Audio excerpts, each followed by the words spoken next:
आज के इस वीडियो में हम लोग कुछ इलेक्ट्रोस्टैटिक्स के ऑब्जेक्टिव पहले भी बताया गया है, जो बाकी है कुछ बतलाया जा रहा है। तो ऑब्जेक्टिव में पहला आपको ऑब्जेक्टिव बतला रहे हैं।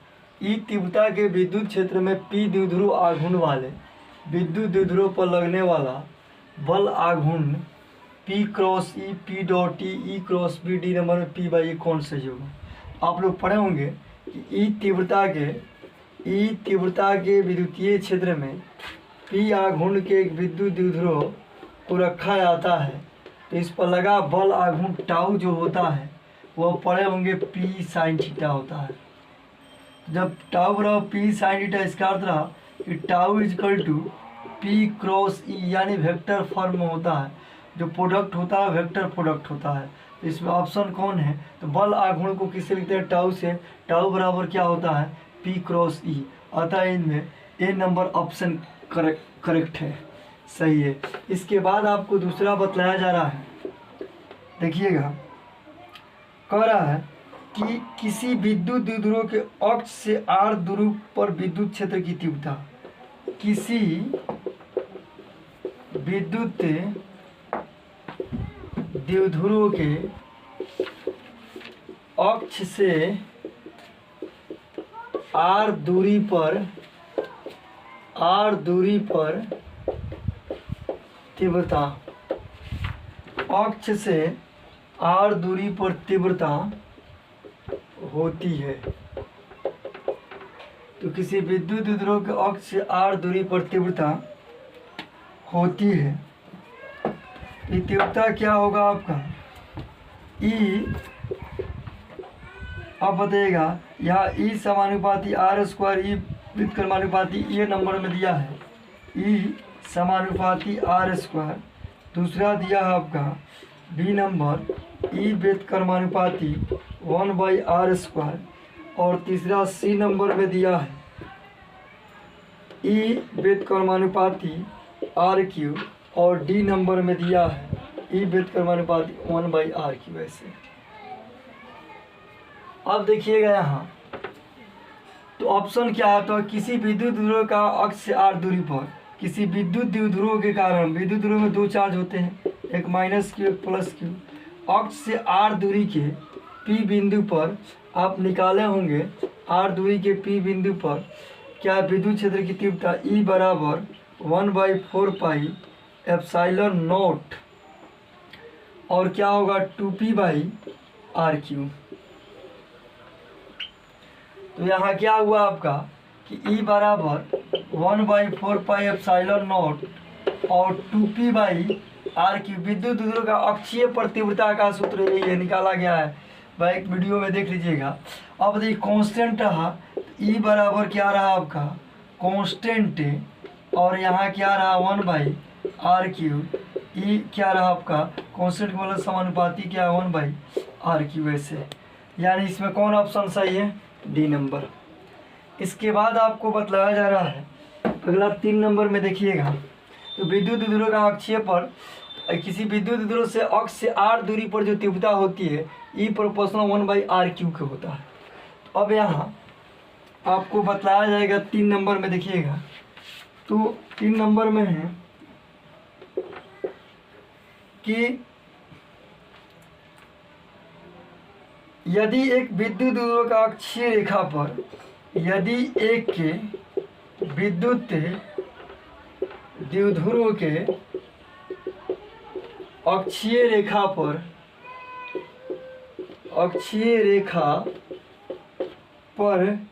स्थित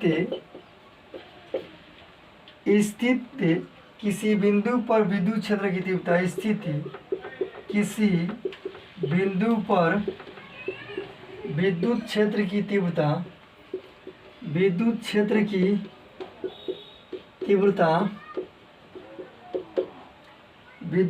की तीव्रता E1 है, और उतनी ही दूरी पर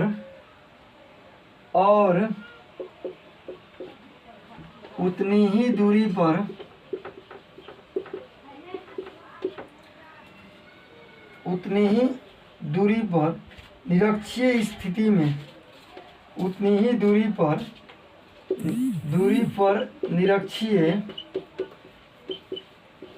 स्थिति में तीव्रता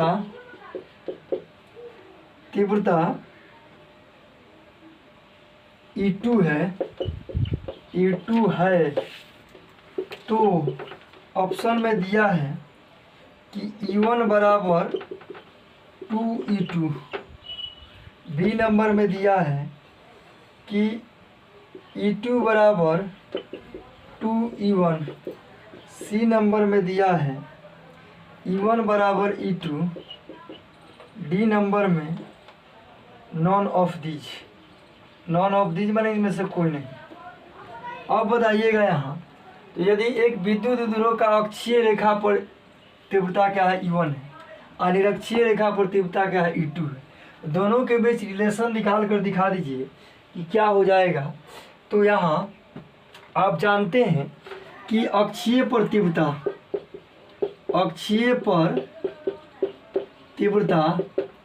क्या होगा विद्युत ध्रुव का E1 इजकल टू 1/4πε0 2p/r³। निरक्षीय पर तीव्रता क्या होगा आपका, निरक्षीय पर तीव्रता ऊपर लिख दे रहे हैं, निरक्षीय पर तीव्रता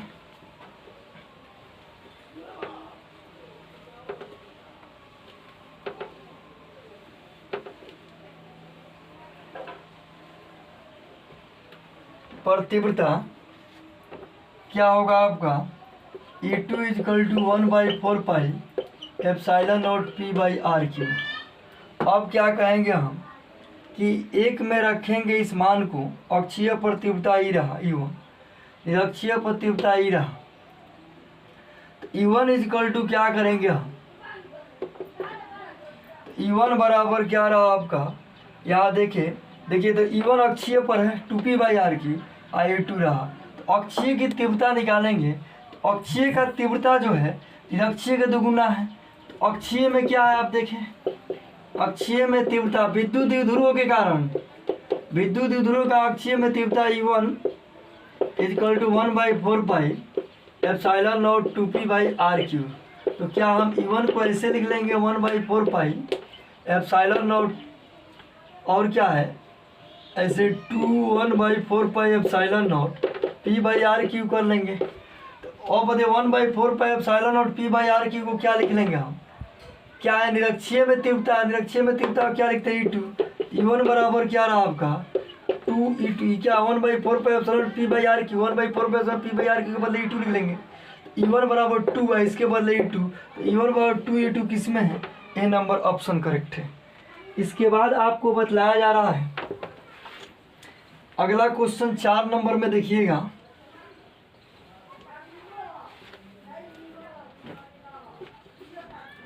चार क्या कह रहा है कि विद्युत क्षेत्र में प्रवेश करने वाले एक इलेक्ट्रॉन प्रारंभिक के वेग विद्युत क्षेत्र से, तो यहाँ लिखा है अगला क्वेश्चन, विद्युत क्षेत्र में प्रवेश करने वाला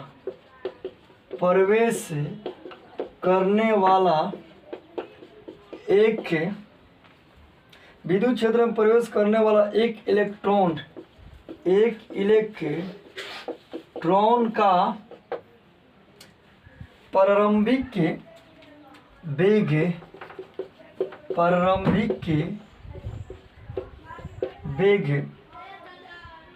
विद्युत क्षेत्र से भिन्न दिशा में है, प्रारंभिक वेग विद्युत क्षेत्र से भिन्न दिशा में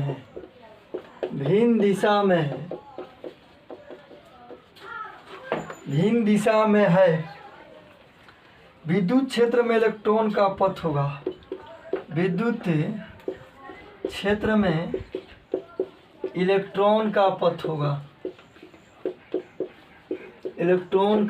होगा। अब देखिएगा विद्युत क्षेत्र में प्रवेश करने वाला एक इलेक्ट्रॉन का प्रारंभिक वेग विद्युत क्षेत्र से भिन्न दिशा में, तो विद्युत क्षेत्र में इलेक्ट्रॉन का पथ होगा, ए नंबर ऑप्शन दिया है सरल रेखीय। बी नंबर ऑप्शन दिया है, बी नंबर ऑप्शन है वृत्त, सी नंबर ऑप्शन है दीर्घवृत्त, डी नंबर ऑप्शन है परिवलय, परिवलय। प्रवलय देखिएगा, प्रवलयकार देखिएगा, विद्युत क्षेत्र में प्रवेश करने वाले एक इलेक्ट्रॉन प्रारंभिक वेग विद्युत क्षेत्र से भिन्न दिशा में है। यानी विद्युत क्षेत्र का दिशा ऐसे है तो इसके विभिन्न दिशा, अगर मान लीजिए कि ऐसे हो विद्युत क्षेत्र की दिशा प्लस से माइनस, अगर इलेक्ट्रॉन को रखते हैं इसमें, इस इलेक्ट्रॉन ई को, तो क्या है, अगर विद्युत क्षेत्र की दिशा ऐसे हो तो इलेक्ट्रॉन सीधे आएगा, ऐसे सीधे क्या होगा, तो यहाँ प्लस से माइनस विद्युत क्षेत्र का डायरेक्शन होता था, इलेक्ट्रॉन निगेटिव, इलेक्ट्रॉन पॉजिटिव की ओर आएगा ऐसे सीधे। परंतु यहाँ क्या कर रहा है कि विद्युत क्षेत्र से भिन्न दिशा में, तो भिन्न दिशा का अर्थ रहा कि ऐसे अगर मान लो विद्युत क्षेत्र का दिशा है तो इस स्थिति में इलेक्ट्रॉन भिन्न दिशा में हो, यानी विद्युत क्षेत्र की दिशा प्लस है, क्या है, माइनस है, तो भिन्न दिशा का मतलब विपरीत नहीं कराएगी, इसके दिशा में नहीं बल्कि ऐसे इलेक्ट्रॉन हो, तो इस स्थिति में इलेक्ट्रॉन क्या करेगा, या ऐसे इलेक्ट्रॉन, तो इस स्थिति में इलेक्ट्रॉन जो होगा विद्युतीय क्षेत्र में क्या होगा, प्लस की ओर जाएगा, तो विद्युतीय क्षेत्र में जो जाएगा तो उस स्थिति में क्या होगा, इलेक्ट्रॉन जो होगा प्रबलयकार पथ बनाएगा, ऐसे ऐसे। माने कोई इलेक्ट्रॉन है, इसको यहाँ रखते हैं, तो इलेक्ट्रॉन जो होगा यहाँ वो क्या होगा, इस तरह गति करके जाएगा, यानी विभिन्न दिशा में। इसका डायरेक्शन मान सपोर्टेड ऐसे है, ऐसे इसका डायरेक्शन है विद्युत क्षेत्र की दिशा, इसका डायरेक्शन ऐसे है, तो इस स्थिति में इलेक्ट्रॉन क्या आगे, इधर माइनस है विद्युत क्षेत्र की दिशा, इधर प्लस है, विद्युत क्षेत्र प्लस से माइनस होगा, इलेक्ट्रॉन का डायरेक्शन ऐसे है, तो इलेक्ट्रॉन निगेटिव होगा, निगेटिव होता है, अतः इलेक्ट्रॉन क्या होगा, पॉजिटिव की ओर जाना चाहेगा, अतः ऐसे आकर पुनः क्या होगा, ये प्लस की ओर जाना चाहेगा, ऐसे हो जाएगा। अतः क्या होगा कि अगर विद्युत क्षेत्र में प्रवेश करने वाला एक इलेक्ट्रॉन को प्रारंभिक वेग विद्युत क्षेत्र से भिन्न दिशा में रखा जाए तो वह इलेक्ट्रॉन प्रबलयकार पथ पर गति करता है। इसके बाद आपको बतलाया जा रहा है 5 नंबर क्वेश्चन में, देखिएगा तो प्रबलयकार पर डी नंबर ऑप्शन सही रहा।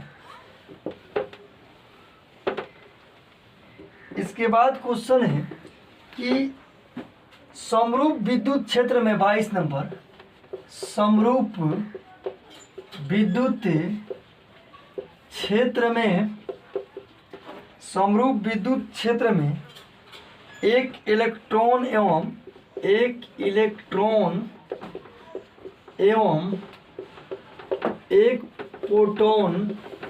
प्रोटॉन स्थित है तो उनके त्वरणों का अनुपात ऑप्शन दिया है। ए नंबर में देखिएगा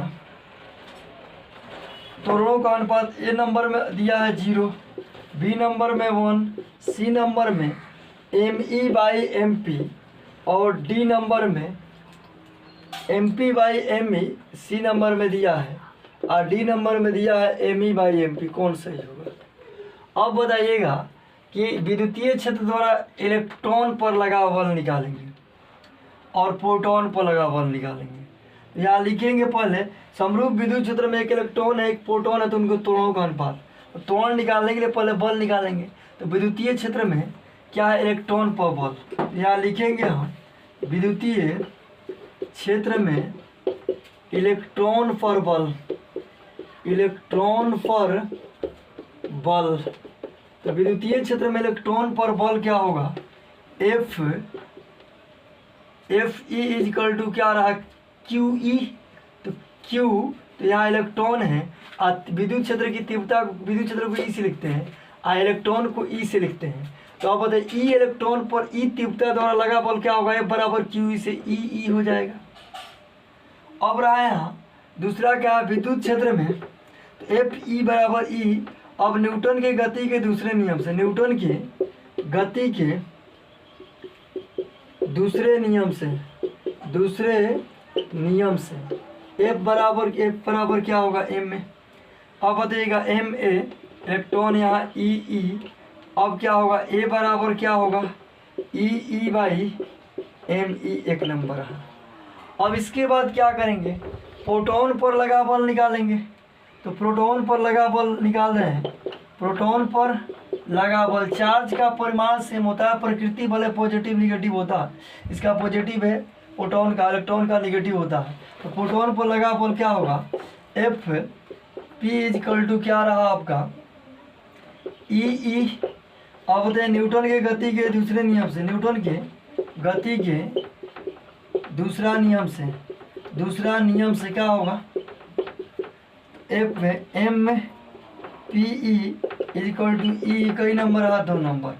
अब क्या करेंगे, 1 में 2 से भाग देंगे। समीकरण 1/2 क्या रहा, 1 सेकेंड, यहाँ न्यूटन की गति के दूसरे नियम से एफ बराबर एम में होता है, एम पी क्या रहा, ए। 1/2 करेंगे, 1 नंबर क्या, 1। तो देखिएगा एफ पी बराबर ई, न्यूटन की गति के दूसरा एम पी है, एफ बराबर एम में, ए बराबर क्या होगा, ई बाई, ई किसका रहा आपका, त्वरण प्रोटॉन का, ई बाई एम पी, कई नंबर रहा, 2 नंबर। अब क्या हुआ यहाँ कि 1 में 2 से भाग दे दीजिए। तो भाग दीजिएगा तो क्या होगा, समीकरण 1/2।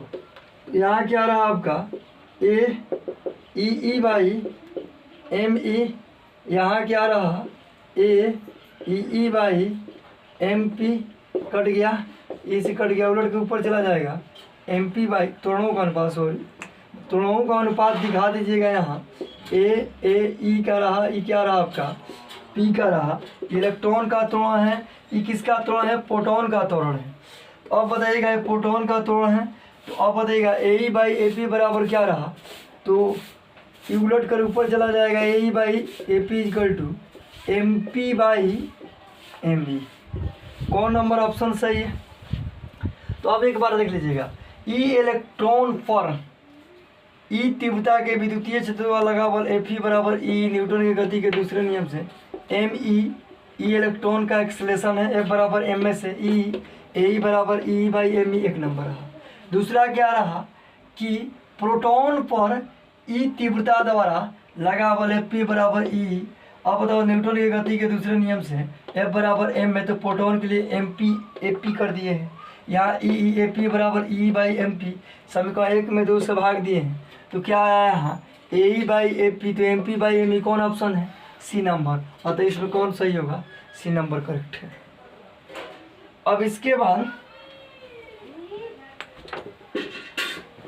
अगला क्वेश्चन 6 नंबर में देखिएगा,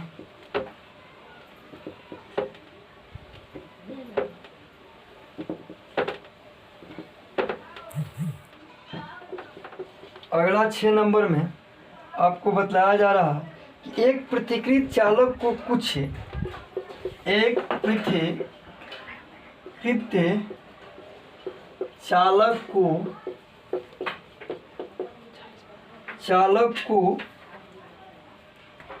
कुछ धनावेश दिया आता है, तो इसका द्रव्यमान, पृथक्कृत चालक को धनावेश दिया जाता है तो इसका द्रव्यमान, इसका द्रव्यमान, ए नंबर ऑप्शन है दिया है, ए नंबर में कि घटेगा, बी नंबर में बढ़ेगा और सी नंबर में अपरिवर्तित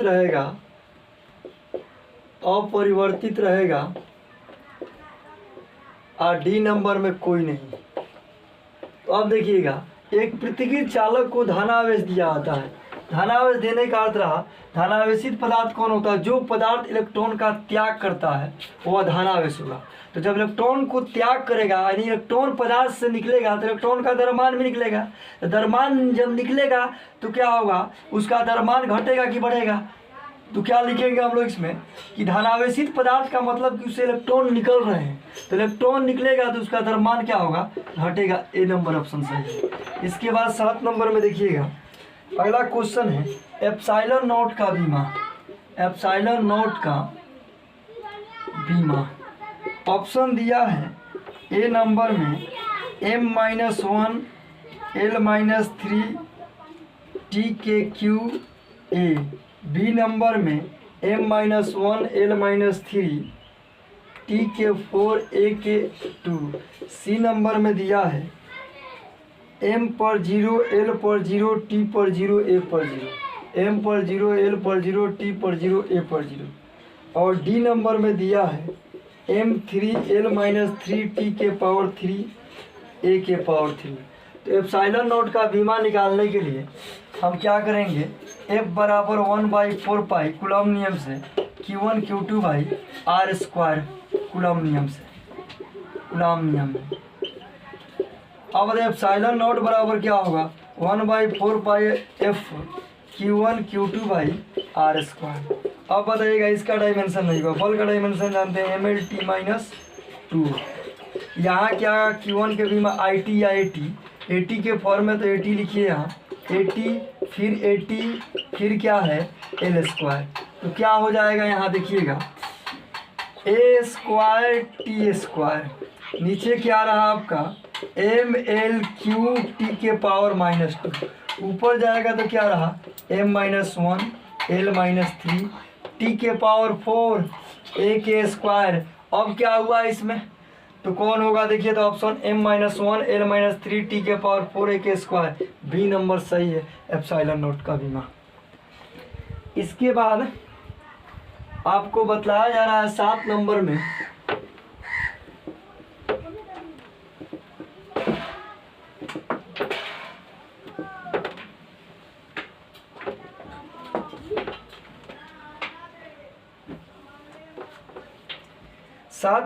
देखिएगा, एक आवेश Q को, एक आवेश से Q कैपिटल Q को दो भागों में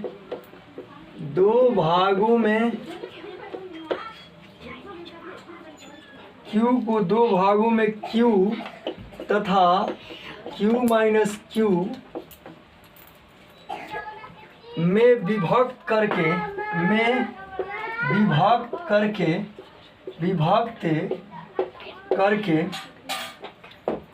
दोनों भागों को एक दूसरे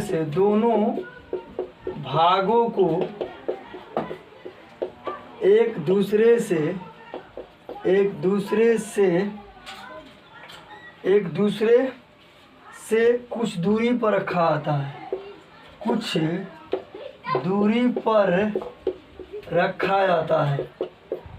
दूरी पर रखा जाता है, उनके बीच लगने वाला विद्युत बल अधिकतम होगा, उनके बीच लगने वाला विद्युत बल अधिकतम होगा। देखिएगा ऑप्शन दिया हुआ है कि इसमें ए नंबर में दिया है Q/Q = 4/1, बी नंबर में Q/Q = 2/1, और सी नंबर में दिया है Q/Q = 3/1, डी नंबर में दिया है Q/Q = 3/2। अब देखिएगा इसमें कौन सही है। तो पहले कितने चार्ज है, तो इसमें Q एक चार्ज है जिसको दो भाग में Q तथा -Q में बांटा गया। तो R दूरी पर कौन कौन है, माना कि R दूरी पर Q तथा Q है। अब कूलम नियम से हम निकालेंगे इनके बीच की दूरी। तो कूलम नियम से F बराबर 1/4 pi epsilon naught Q minus Q by क्या है R स्क्वायर, इनके बीच की दूरी है। F बराबर क्या रहा 1/4 पाई एप्सिलॉन नॉट, अब क्या है Q capital Q minus Q square by R square. ये क्या रहा आपका ये कूलॉम नियम से बल का मान है, यानी Q तथा Q माइनस Q के बीच लगा बल रहा। इसके बाद आपको निकाल दिया जा रहा है स्टूडेंट इसमें कि बल के अधिकतम मान के लिए बल के अधिकतम मान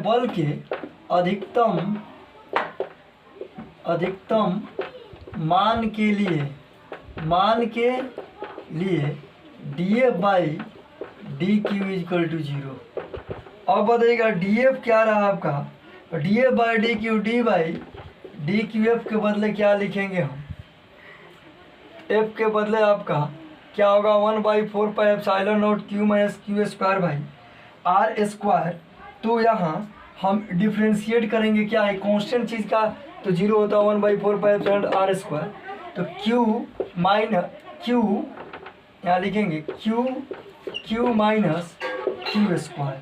अब बताइएगा क्या हो जाएगा, ये छोटा q से छोटा q कट जाएगा, बचेगा क्या यहाँ, तो यहाँ df by D Q equal to 0। तो df by D Q equal to 0 जब रहा तो यहाँ क्या निकाल देंगे हम, q और q। तो यहाँ कह रहा है आपका कि इसका डिफ्रेंशिएशन क्या हो जाएगा आपका q, अच्छा यहाँ df बाई डी क्यू बराबर 0, f के जगह हम भरे q माइनस क्यू स्क्वायर। अब भाई आर स्क्वायर टोटल मान को भरे, कांस्टेंट मान है इसका 0 हो जाता है। तो अब यहाँ क्या कर देंगे हम, q से q कट जाएगा, तो यहाँ क्या बचा, कैपिटल Q बचा, और दूसरा क्या रहा यहाँ क्यू स्क्वायर का डिफ्रेंशिएशन, या आप डिफ्रेंशिएशन को ऐसे कर ले बराबर 0 डी बाई डी क्यू, और यहाँ कर लीजिए कि कैपिटल Q कांस्टेंट है, छोटा q कर लीजिए, minus D by D Q कर लीजिए, और इसको क्यू स्क्वायर कर लीजिए।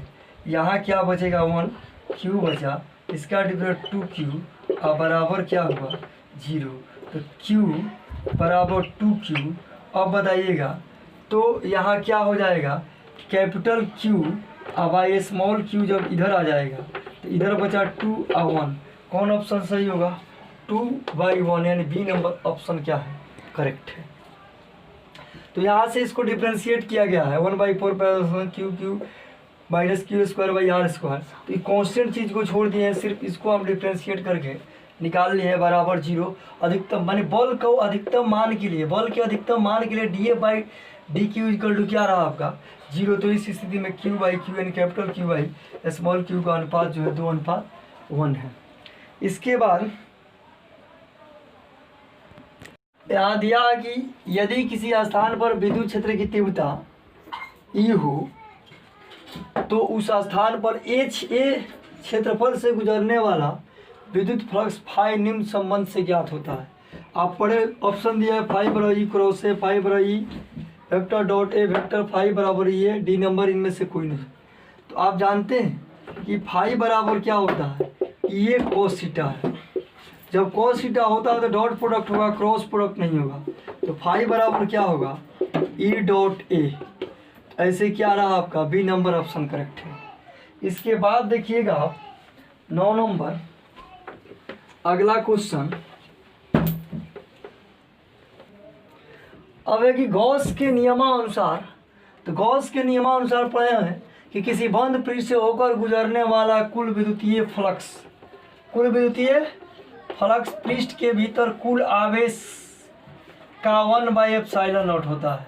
तो किसी बंद पृष्ठ से होकर गुजरने वाला कुल विद्युतीय फ्लक्स फाई पृष्ठ के भीतर कुल आवेश Q का 1/ε0 होता है।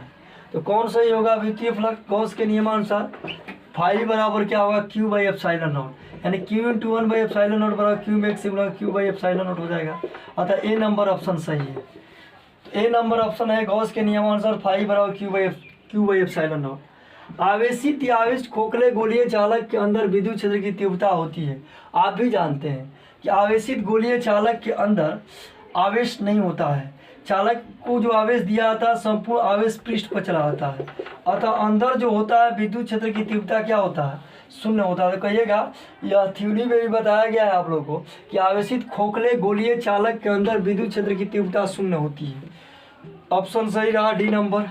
अब रहा इसके बाद 11 नंबर में, एक बंद पृष्ठ के अंदर एक विद्युत द्विध्रुव स्थित है, बंद पृष्ठ से निर्गत कुल फ्लक्स। तो बंद पृष्ठ है और विद्युत द्विध्रुव है -Q + Q। तो कुल आवेश क्या हो जाएगा, द्विध्रुव का कुल आवेश शून्य होता है। नेट आवेश शून्य होता है। नेट जब आवेश शून्य होगा तो इसे गुजरने वाला कुल फ्लक्स भी क्या होगा, शून्य होगा। तो ऑप्शन क्या होगा, सी नंबर। तो क्या कहिएगा, किसी एक बंद पृष्ठ के अंदर एक विद्युत द्विध्रुव स्थित है तो बंद पृष्ठ से निर्गत कुल फ्लक्स क्या होगा, शून्य होगा। इसके बाद क्वेश्चन दिया हुआ है कि 10 मीटर स्क्वायर क्षेत्रफल के आयताकार फ्रेम 10 वोल्ट पर मीटर के विद्युत क्षेत्र में इस प्रकार रखा गया है कि फ्रेम का तल विद्युत क्षेत्र की दिशा से 30 डिग्री का कोण बनाता है। तो फ्रेम से गुजरने वाला विद्युत फ्लक्स कौन होगा। तो अब बताइएगा एरिया कितना है। यहाँ ऑप्शन में दिया है 100 volt meter, 200 volt meter, 500√3 volt meter, 100√3 volt meter विद्युतीय फ्लक्स है। तो अब देखना है यहाँ कि क्या क्या दिया है। एरिया का मान दिया है 10 मीटर स्क्वायर और ई का मान दिया है आपका 20 वोल्ट पर मीटर। देखिएगा ई बराबर है बाई क्यू से। ई का मात्रक होता है न्यूटन पर कूलम, न्यूटन पर कूलम में भी रहता है। ई बराबर dV/dr से इसको क्या लिखते हैं, वोल्ट मीटर, यानी वोल्ट पर मीटर भी होता है तीव्रता का। तो वोल्ट पर मीटर या न्यूटन पर कूलम, तो यहाँ वोल्ट पर मीटर में दिया है। अब बताइएगा, कह रहा है कि जो ई है वह तलई सतह है, इससे कितना एंगल बना रहा है, 30 डिग्री। और क्या है, ये जो है आपका ई का मान दिया है कितना, 20 वोल्ट पर मीटर। ए का मान दिया है 10 मीटर स्क्वायर। अब बताइएगा ये तल है, ये क्या एस सरफेस है, तो ये तल है, आई है और ए है। तो जब यहाँ से यहाँ 30 है तो यहाँ से यहाँ कितना होगा, तो 90 में से 30 घटा देंगे, क्योंकि ई और ए के बीच 30 डिग्री का जो एंगल दिया है, ई और ए के बीच का कोण नहीं है, वह ई और सरफेस के बीच का कोण है। अतः हम ई और ए के बीच का कोण निकालना है, क्योंकि फाई बराबर ई ए कोस थीटा होता है। तो जो थीटा होता है ई और ए के बीच का कोण होता है, 90 में से 30 को घटा लेंगे तो उस स्थिति में क्या निकल जाएगा यहाँ। तो अतः क्या होगा, ही टोटल 90 है, ये जानते हैं आप, आई 30 है। तो ई और ए के बीच का एंगल कितना रहा, 90 - 30 60 डिग्री। अतः हम ई एंगल लेंगे, यहाँ 30 डिग्री नहीं बन, तो फाई बराबर क्या रहा विद्युतीय फ्लक्स, ई ए कोस थीटा। ई का मान कितना है, ई का मान 20 है, ए का मान कितना है 10 और कोस कितना 60 डिग्री। आप जानते हैं 20 × 10 और क्या कोस 60 का मान कितना होता है, तो कोस 60 का मान, तो यहाँ से देखेंगे 20 × 10। तो अब देखिएगा यहाँ कि साइन कोस 60 का मान 1/2। अभी क्या है, 2 से 2 काट लिए 1, क्या बचा आपका, फाई बराबर 100 10 × 10 × 10 यानी फाई बराबर 100 क्या रहा आपका वोल्ट मीटर विद्युतीय फ्लक्स से। 100 इसमें कहाँ है, ए नंबर ऑप्शन करेक्ट है। और देखिएगा 13 नंबर में, वायु में स्थित एकांक धनावेश से निकलने वाले संपूर्ण विद्युत फ्लक्स का मान होता है। तो विद्युत फ्लक्स का मान एकांक धनावेश, तो आप पढ़े होंगे फाई बराबर Q × 1/ε0, है ना जी। तो क्या रहा, यानी आवेश जो है 1/ε0 के गुणज में होता है धनावेश। तो यहाँ कौन ऑप्शन सही होगा, बी नंबर ऑप्शन सही होगा, 1/ε0। इसके बाद 14 नंबर में देखिएगा, एक आवेशी चालक की सतह के किसी बिंदु पर विद्युत क्षेत्र की तीव्रता ए नंबर 0 होती है, बी नंबर सतह के लंबवत होती है, सी नंबर सतह से स्पर्शीय होती है, डी नंबर सतह से 45 डिग्री के कोण पर होती है। तो एक आवेशी चालक की सतह के किसी बिंदु पर विद्युत क्षेत्र की तीव्रता सतह के लंबवत होती है। आप भी जानते हैं कि आवेशी चालक से क्या होती है, बल रेखा है सतह के क्या है, लंबवत बाहर क्यों निकलती है। वही चीज़ है यहाँ, एक आवेशी चालक की सतह के किसी बिंदु पर विद्युत क्षेत्र की तीव्रता एकदम थ्योरी है, अकॉर्डिंग टू थ्योरी क्या है, सतह के लंबवत होती है। तो कि चालक की सतह कि किसी बिंदु पर विद्युत क्षेत्र की तीव्रता की दिशा जो होती है वो सतह के लंबवत होती है। अब देखिएगा, एक खोखले गोले की त्रिज्या r तथा उस पर आवेश q कूलम है, उसके केंद्र पर विद्युत विभव। तो आप बताइए बिंदु आवेश से कहा विभव आप पढ़े होंगे, v बराबर 1/4πε0 q/r। तो क्या हो जाएगा, v बराबर 1/4πε0 r, ऊपर में क्या है q में x बराबर q, कि कौन ऑप्शन है, सी नंबर। तो सी नंबर बिंदु आवेश से कहा जो विभव है, वही केंद्र पर कोई खोखला गोला है, सपोर्ट डेट मान लीजिए इस पर चार्ज देते हैं तो संपूर्ण चार्ज कहाँ चला जाता है? सतह पर चला जाता है। लेकिन दूरी कहाँ से लेते हैं? क्यू चार्ज सतह पर चला, दूरी कहाँ से लेते हैं? सेंटर से। आर दूरी पर है तो केंद्र से दूरी आर है, तो v बराबर क्या रहा? 1/4 pi epsilon naught Q by R, जो क्या है? सी नंबर में ऑप्शन है। तो सी नंबर ऑप्शन हम लिखेंगे कि किसी गोला आर त्रिज्या का एक खोखला गोला जिस पर क्यू आवेश है, तो इस पर विभव जो होगा Q/4 pi epsilon naught into R, क्या रहा आपका? विभव का मान रहा। तो इसी नंबर सही है। इसके बाद देखिएगा 16 नंबर में कह रहा है कि E बराबर 0 वाले, E बराबर dv, E बराबर 0 वाले क्षेत्र में विभव का मान दूरी के साथ विचरण होगा। v समानुपाती r, v व्युत्क्रमानुपाती 1/r ऑप्शन दिया गया है इसे। तो v बराबर dv/dr आप पढ़ें। अब बताइएगा E बराबर 0 है तो dv/dr, इस स्थिति में आपका dv क्या हो जाएगा? 0 इंटू dr, तो dv बराबर 0 अर्थात v बराबर, तो dv बराबर क्या रहा आपका? 0, यानी इसका अर्थ रहा v कांस्टेंट, इसका अर्थ रहा कि दूरी पर निर्भर नहीं हो रहा है। यहाँ दूरी क्या हो रहा है? 0 आ रहा है। अतः क्या है? E 0 तो dv बराबर 0, अतः v कांस्टेंट। अतः इसमें क्या है? r का भी मान जो निकालिएगा सपोर्टेड, अगर dr ही आपको निकाल दिया जाए, dr निकाल लीजिए क्योंकि r पूछ रहा है। 0/dv, तो dr क्या होगा? 0, यानी जो विभव होगा वो r पर निर्भर नहीं करेगा क्योंकि dr का मान क्या आ रहा है? 0 आ रहा है। अतः डी नंबर ऑप्शन सही है। अनंत लंबाई के आवेशित बेलनाकार चालक के अक्ष से r दूरी पर विद्युत क्षेत्र होगा। ये सूत्र है कि अनंत रेखीय आवेशित तार के कारण विद्युत क्षेत्र का तीव्रता आप लोग पढ़े होंगे। E बराबर 1/2 pi epsilon naught lambda by R बताए हैं। वही चीज़ है λ/2 pi epsilon naught into R, ये ऑप्शन दिया हुआ है बी नंबर करेक्ट है। अब है 17 नंबर में, यदि किसी खोखले गोलीय चालक धनावेशित किया जाए तो उसके भीतर कुछ भी हो, शून्य होगा, धनात्मक समरूप होगा, धनात्मक, परंतु असमरूप ऋणात्मक समरूप होगा। तो अब देखिए किसी खोखले गोला का अंदर तीव्रता शून्य होता है परंतु विभव शून्य नहीं होता, तो शून्य तो होगा नहीं। अब बी नंबर में पढ़िएगा। अब बताइएगा खोखले गोले के साथ धनावेशित है, धनावेशित धनात्मक होगा और क्या होगा? समरूप होगा, यानी बी नंबर ऑप्शन क्या है? सही है। आवेशित खोखले गोलाकार चालक के केंद्र पर, जैसे मान लो कोई खोखला है, ऐसे खोल है, अंदर खाली है, इसके केंद्र पर, तो आप जानते हैं कि खोला गोला के केंद्र पर क्या है? विद्युत क्षेत्र की तीव्रता क्या होता है? शून्य होता है, परंतु विभव क्या होता है? शून्य नहीं होता है। तो विद्युत क्षेत्र शून्य होता है, खोखला आवेशित खोखला गोलीय चालक के अंदर बीच की तीव्रता शून्य होती है। तो विद्युत क्षेत्र शून्य होता है कहाँ? देखिए, तो विद्युत क्षेत्र एवं विभव दोनों शून्य होता है। यहाँ विभव शून्य होता है, नहीं होगा। इसमें विद्युत क्षेत्र विभव दोनों शून्य होता है, नहीं होगा। विद्युत क्षेत्र शून्य होता है परंतु विभव शून्य नहीं होता है, यहाँ दोनों ही शून्य होता है, ये भी नहीं होगा। ऑप्शन क्या होगा? सी नंबर करेक्ट होगा। इसके अब एक क्वेश्चन 5 cm त्रिज्या के धातु के खोखले गोले को इस प्रकार आवेशित किया जाता है कि उसके पृष्ठ पर विभव 10 वोल्ट है, तो गोले के केंद्र पर वोल्ट में विभव होगा।